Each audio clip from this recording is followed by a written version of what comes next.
আগামী 1-2 দিনের মধ্যে 11 দলীয় জোটের আসন সমঝোতা হবে বলে জানিয়েছেন জামায়াতের আমির ডাক্তার শফিকুর রহমান।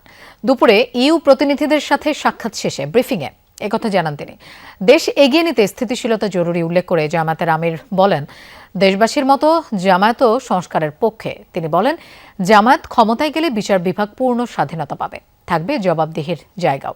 গণমাধ্যম দলীয় মাধ্যম হবে না আশা প্রকাশ করে নির্বাচনে লেভেল প্লেইং ফিল্ড নিশ্চিতের দাবি জানান জামায়াতের আমির। তিনি বলেন, ক্ষমতায় গেলে বিশ্বের শান্তিকামী দেশের সাথে বন্ধুত্বপূর্ণ সম্পর্ক রাখবে জামায়াত।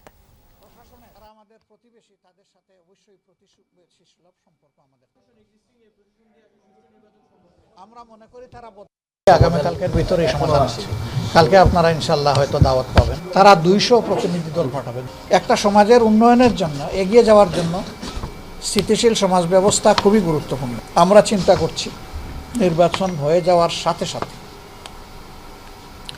নির্বাচনে অংশগ্রহণকারী সকল দল এবং পক্ষ যদি আমরা খোলা মন নিয়ে একসাথে বসতে পারি, যে আগামী 5টা বছর দেশের স্থিতিশীলতার জন্য আমরা সর্বোচ্চ কী করতে পারি।